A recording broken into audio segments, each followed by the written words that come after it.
What's up, brah? No, just kidding. That's not. Ooh, that sounded weird.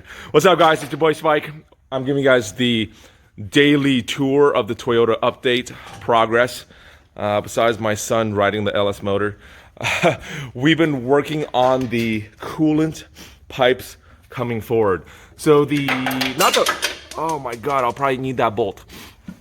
Not the recent transition in LS motors, but it's been quite some years, maybe 5 years. That's called a lug nut, and it doesn't go in the brake caliper booster. Yeah, I'll never find those again. But right now, the trend has been that God, he's really putting every single bolt. All right, so there's still a lot of stuff for him to go through, huh? Is there a lot of stuff for you to put on the floor right there? I guess so. So the current trend is having the radiator in the rear. The reason for that is because if there's any accidents up in the front, you can still technically run because all the coolant's in the back is not leaking out. It's not causing, leaking coolant on track. And it frees up more real estate for people to run components up here. Superchargers, blowers, twin superchargers, whatever the situation is, gives you more room up here. And the way it's typically routed is for the LS style water pump. There is a in and there's an out, and it just gets routed with the tight 90, and it goes through some pipes in the front, and it goes through a adapter in the firewall, and coming out the rear end. We actually just made it into so there's two terminations. The pipes come through, and they come through about 3 inches, and then when we're going to use a soft line to make that link, that connection, because there's going to be some vibration obviously with the motor. And the key is to make sure the lines are as low as possible inside the car, because according to FD rules, you're supposed to cover it with a sheet metal cover. That way, if the pipes do break or leak, it's not spraying hot water onto the driver or the passenger. So it's a safety issue as well. Besides coolant, you can run an oil line through the inside as well if you cover it up. But you cannot run fuel. So never, ever, ever, ever, ever, ever run fuel through your car, because nothing's going to stop a fire. So that's one tip. If you guys want to pass FD Tech, oh my God, they're all going on the floor, huh, buddy? Yeah. To pass FD Tech, you can never run fuel into the car. And another safety concern that you guys should be aware of is always build a firewall for your car. I know it takes more time, blah, blah, blah, blah, blah, but this firewall is going to give you a few extra seconds if, for any reason, your fuel cell, never ever a fuel safe because those don't leak, but just in case your fuel cell does leak, it's going to keep the fire out and maybe give you 10 extra seconds to escape, like this guy. He's about to escape. Shout out to the whale. And the fuel safe fuel cell is in. With this baby, typically, it'll never leak unless some real mistakes were made behind the wheel, because it's a steel tank, and inside the tank there's a very strong, like a fiber bladder. So even if this tank is crunched, if you go online, Google fuel safe, you'll see some of the Google fuel safe crash photos. There's going to be some photos where the fuel cell is just completely munched, but there's no leaking. Make sure to get yourself a high quality fuel system, a fuel cell. That way it protects you and your family. Should anything happen, God forbid, and I might be giving away one of these. I actually paid for this one, and I told Fuel Cell, hey guys, hook it up with a sponsored one. So I don't really need it, and I was going to give it to you guys. So stay tuned for that. Make sure to sub and follow, because I'm hustling for you guys. And so the coolant pipe's going to terminate right there. The radiator is going to sit up and blowing down and out. And we're just going to make some hard pipes close to this a rear hump on the Supra. And it's going to come up, and it's going to terminate to a soft line going into the radiator. After that's been done, we're going to put in a water pump, and just the water pump's probably going to sit right here. The Aeromotive is going to be set up so that it's nicely and prominently displayed for our product partners. That way somebody checked out the car and they're like, hey Spike, what kind of pump do you run? I'm like, boom, right there, Aeromotive. That's the only pump you should run. But we have the aftermarket electric water pump somewhere up here. That way it gives it a boost. And always install the electric water pump on the way back, because up front we have a electrical or a mechanical. Up front we have a baby water pump, and that's gonna feed the coolant to the radiator. But on the way back, sometimes just because the distance is traveling, there's not enough pressure, right? And also the water has to go down and then up.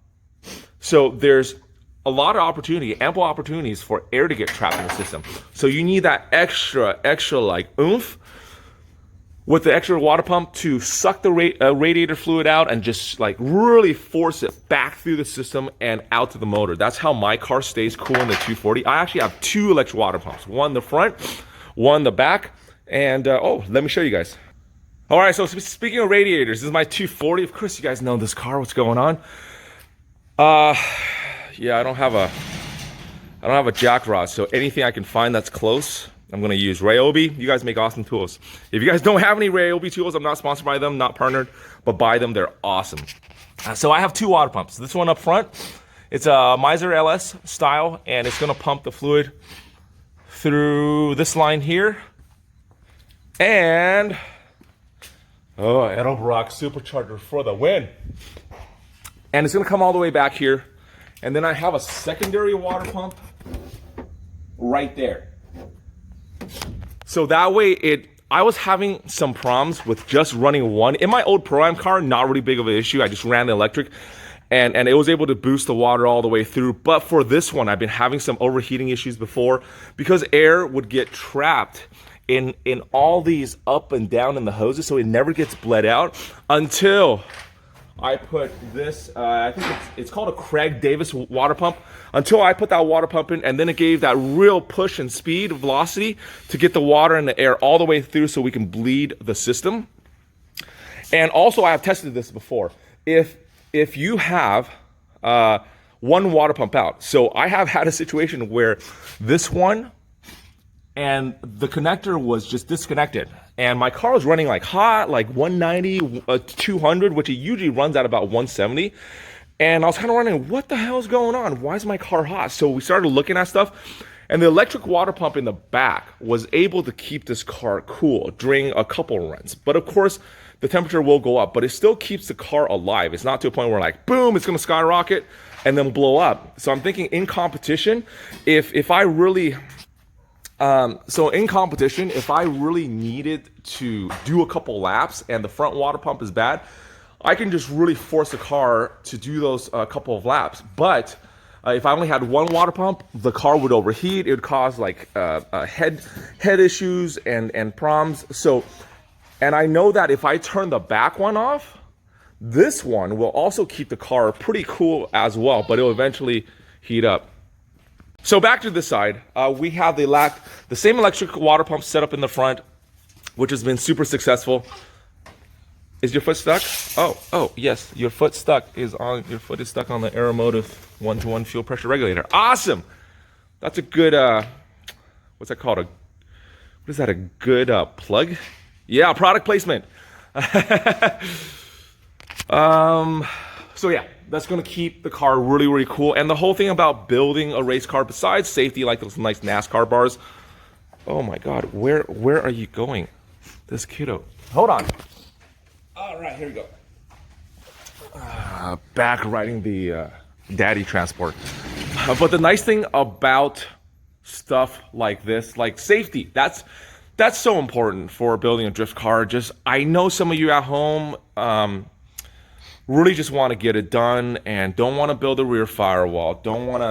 You want to run the rear radiator, but you just figure, hey, let's just put the pipes in and call it a day. But I really emphasize to you guys, please build a safe car, because people like that is counting on us for being here for a long, long time. And of course, nobody wants to see somebody get hurt or burnt or maimed when they're having fun, right? Like drifting. Nobody should get hurt doing that. All right, so this is the conclusion for the update. I can't wait to go to Phoenix for field racing to get that done. Oh, and also the body kit from KRC Japan is coming in. So super exciting. If you guys haven't seen that body kit, go visit KRC Modified on Instagram. They have, bar none, the most aggressive, badass, vicious body kit for anything. They have body kits for Priuses. Priuses and Scion boxes. It's just a phenomenal company. The owner, Toshi-san, is super nice.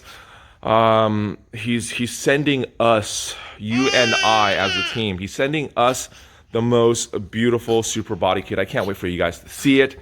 Make sure to subscribe, like, share this content with your friend.